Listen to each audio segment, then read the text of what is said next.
रंगी सारी गुलाबी चुनरिया। डियर गनगन, आज धेरै पछि तिमीलाई सम्झेर यो पत्र लेख्दैछु। मैले यो पत्र लेख्दै गर्दा सायद तिमीले राजीनामा पत्र लेख्दै तिम्रो राजीनामाको खबर सुनेपछि कालीप्रसाद बास्कोटाको एउटा गीत याद आयो। खबर सुनेपछि नराम्रो लाग्यो, अझै पनि मलाई गाली गर्छौ रे, मेरो पिताको तस्बिर हेरी बस्छौ रे। डियर गनगन, तिमी पनि बाख्राको पाठा जस्तै भयो, बाँधी राखी कराउने, छाडिदिए हराउने। मैले तिमीलाई लाख पटक सम्झाउन खोजेकै हो। फागुन चैत भनेको हावा हुण्डरी आउने समय हो। हावा हुण्डरीले रुखका हाँगाहरू भाँचिन सक्छन्, तर तिमीले त्यो बेला पातले रुखको चिन्ता गर्ने होइन भन्यौ। आज हेर त, रुखका जराई हल्लिने गरी हावा हुण्डरी आएको, असिनाले खलखल्ती पसिना छुटाएको। तिमीले मलाई हाम्रो एज ग्याप धेरै भयो भन्दै मबाट टाढिने बहाना बनायो।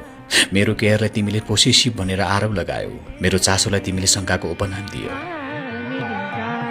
त्यो माथि तिमीले हाम्रो रिलेसनको लामो समयपछि एउटा ठुलो सरप्राइज दियौ। ब्रेकुटी मण्डपको चौरमा बदाम खाँदै मेरो सानैदेखिको लभ बनेर शर्माथरको एउटा केटो देखायो। त्यो बेला तिमीले टिकटक पनि बनाएकी थियौ।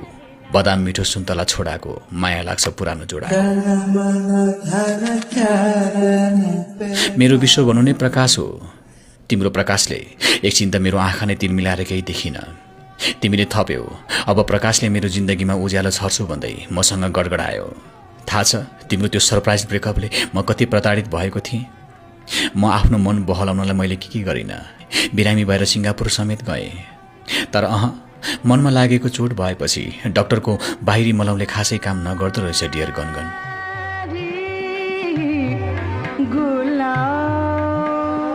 तिम्रो यस्तो व्यवहारले म अवाक भएको थिएँ। तिमीले मेरो भावना कहिल्यै बुझेनौ। हुन त त्यसै पनि म बोलेको नबुझिने, झन् मेरा मनका भावना तिमीले के बुझ्थ्यौ र।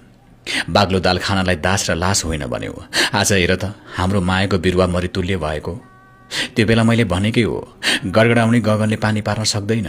आखिर त्यही भयो र तिमीले पानी पनि भन्न पाएनौ।